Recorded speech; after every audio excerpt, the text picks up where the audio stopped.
Hai, masih bersama saya, Mr. Z bicara.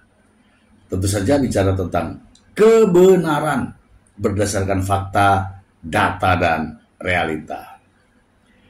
Teman-teman, sidang lanjutan besok terkait dengan kasus pemerasan dan tindak pidana pencucian uang yang terdakwanya adalah Nikita Mirzani dan asistennya ya Mail Saputra.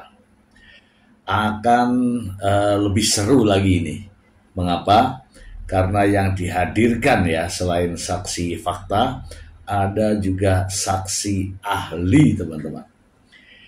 Di sini akan menarik dan membuat kita penasaran ya teman-teman, karena ada yang harus dibuktikan, dan ditanyakan kepada ahli, yaitu terkait dengan endorse. Nikita Mirzani mengatakan bahwa itu uang sebesar 4 miliar adalah endorse. Namun, mengapa sampai dilaporkan dan hingga saat ini menjadi terdakwa di proses persidangan? Saya untuk membahas persoalan ini ya, supaya tidak menjadi fitnah ya teman-teman, saya akan membacakan berita ini sebagai pembukaan berikut ini. Detik Hot. Nikita Mirzani ngaku sempat tolak endorse produk Reza Gladys. Jakarta. Aktris Nikita Mirzani kembali buka suara di persidangan terkait kasus dugaan pemerasan dan tindak pidana pencucian uang (TPPU) terhadap Reza Gladys. Nikita Mirzani hadir sebagai saksi atas terdakwa Ismail Marzuki alias Ismail Saputra. Di hadapan majelis hakim, aktris 39 tahun itu mengaku tak serta-merta menerima tawaran untuk mengendorse produk milik Reza Gladys. Ia menegaskan sejak awal sudah menyampaikan keraguannya. Ia ngomongin kerjasama sama Mail, bilang, "Cong, katanya ini kerjasama sama dia. Katanya dia buat review produknya." Saya bilang, "Gak, tunggu dia perbaiki dulu produknya, baru saya mau review baik-baik produknya dia. Kalau dia sudah perbaiki produknya, baru mau review," kata Nikita Mirzani dalam ruang sidang pengadilan di Pengadilan Negeri Jakarta Selatan. Ia hanya mau mempromosikan produk yang sudah jelas kualitasnya. Ia tak ingin reputasinya sebagai public figure dipertaruhkan hanya demi memoles citra sebuah brand. "Saya mau membantu dia asal gak jual produk overclaim," tegas Nikita Mirzani. Ibu 3 anak itu mengatakan setiap produk yang masuk ke endorsement-nya selalu ia ulas secara jujur karena akun media sosialnya bersifat publik dan bisa dilihat siapa saja. Oleh sebab itu, Nikita Mirzani berharap Reza Gladys bisa memperbaiki kualitas skincare yang ditawarkan sebelum meminta review darinya. Salah satu keluhan Nikita Mirzani adalah latar belakang Reza Gladys yang sudah bergelar dokter, tetapi meluncurkan produk dengan klaim berlebihan dan harga tinggi. Bisa hancur kredibilitas Reza. Sayang aja capek-capek sekolah tetapi produknya berbahaya overclaim. Ini percakapan saya ke Mail, tidak ada ancaman, jelas Nikita Mirzani. Ia menegaskan dirinya tidak pernah berniat menekan atau menakut-nakuti pihak Reza. Saya hanya menyampaikan ke Mail, tidak ada pengancaman pada Reza Gladys, tegas Nikita Mirzani. Oke? Itu fakta persidangan. Kita ulas teman-teman, kita ulas.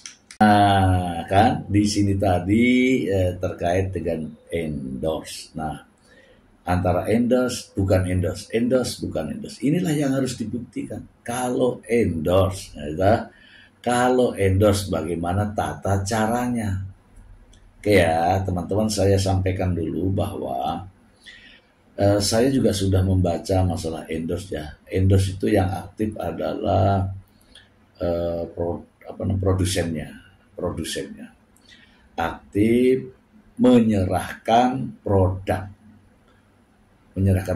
bahwa ini loh produk yang akan direview, ini loh produk yang akan di endorse, bukan endorser yang mencari-cari di pasar-pasar yang entah dibeli dari mana kemudian mereview, bukan. Jadi produsen seperti saya ya, produsen atau owner menunjukkan barang, ini loh barang yang mau direview.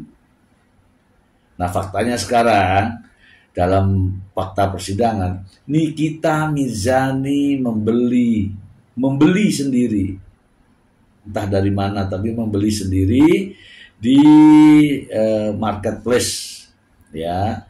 Kemudian tanpa diketahui oleh produsen. Inilah yang menjadi perdebatan. Apakah itu masuk dalam kategori endorse atau bukan? Nah, karena endorse atau bukan ini menjadi perdebatan, maka harus dibuktikan.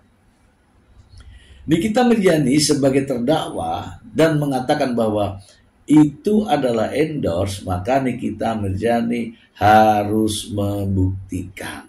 Nah, itulah yang dimaksud dengan pembuktian.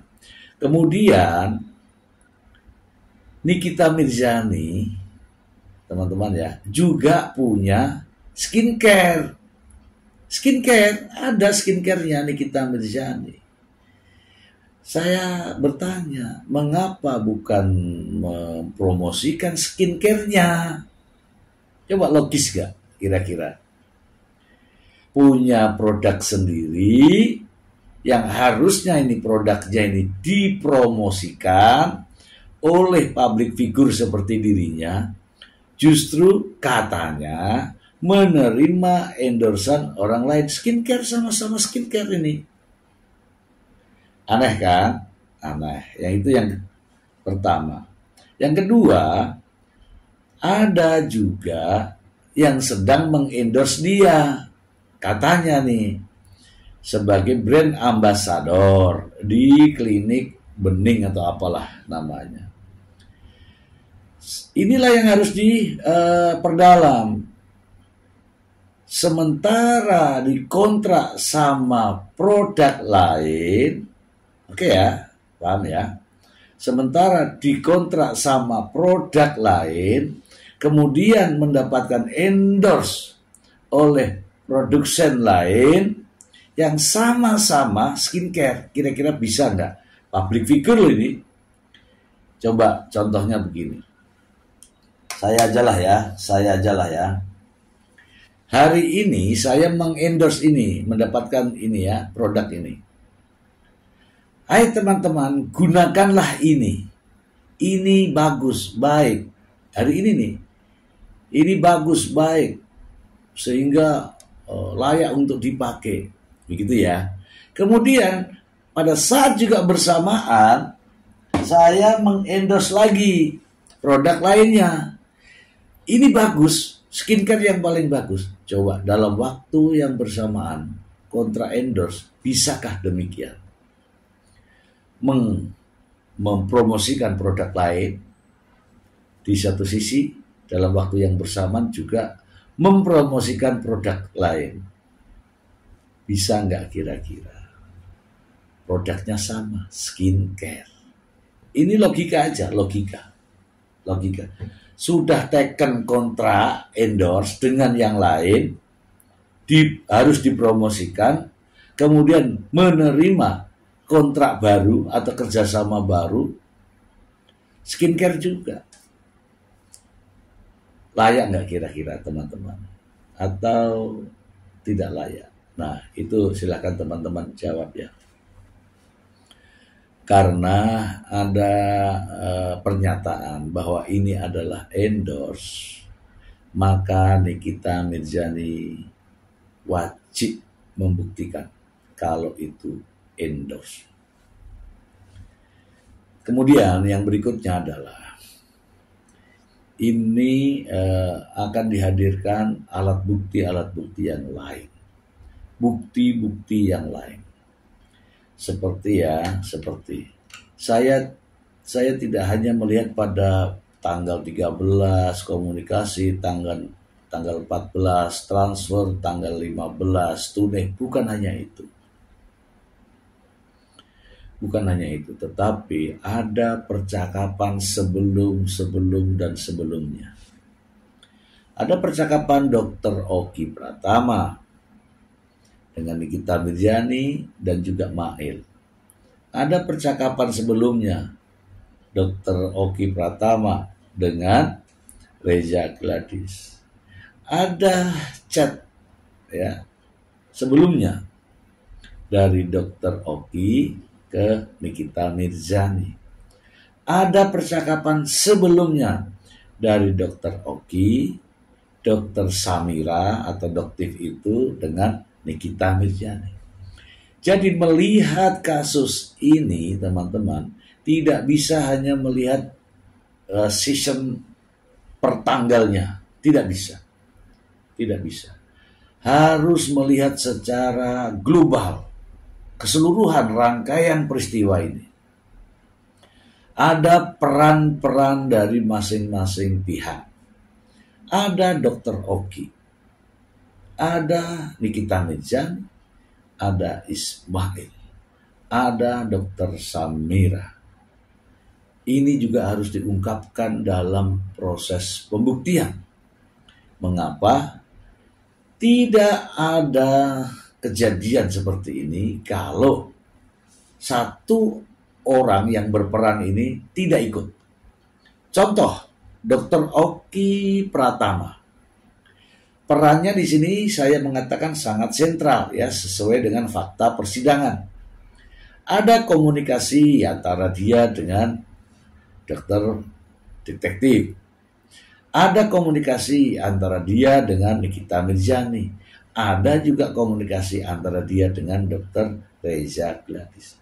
Disinilah saya melihat bahwa memiliki peran penting. Tidak akan terjadi peristiwa ini, tidak akan terjadi perkara ini kalau tidak ada yang namanya Dr. Oki yang menjadi sentral di situ. Saya melihatnya ya, ada posisi-posisi yang berperan. Ya kalau dari fakta persidangan, posisi Dr. Oki adalah menyambungkan dan mengarahkan. Ya, itu kacamata saya melihatnya itu. Dia menghubungkan antara Dr. Reza Gladys dengan Mail Saputra. Dan sebelumnya juga diarahkan agar tutup mulut dan sebagainya. Ada mengarahkan, jangan nego, transfer hari ini, dan sebagainya. Itu bentuk arahannya. Nah, disinilah saya mengatakan bahwa ada peran sentral. Dan itu akan dibuktikan dalam proses persidangan terkait dengan pembuktian adanya ahli dan saksi. Teman-teman, kita kembali ke endorse ya. Beberapa waktu yang lalu dalam sidang, pihak Nikita Mirzani menunjukkan ini loh contoh endorse. Ya kan? Ini loh contoh endorse. Hakim tidak menggubris. Kenapa? Karena tidak ada kaitannya contoh endorse itu dengan yang sekarang ini. Yang dibicarakan sekarang ini adalah yang 4 miliar ini. Apakah 4 miliar ini termasuk endorse? Apakah uang 4 miliar dari Reza Gladys yang sampai ke tangan Nikita Mirzani itu endorse? Itulah yang harus dibuktikan. Itu saja teman-teman, semoga bermanfaat. Terima kasih. Bye.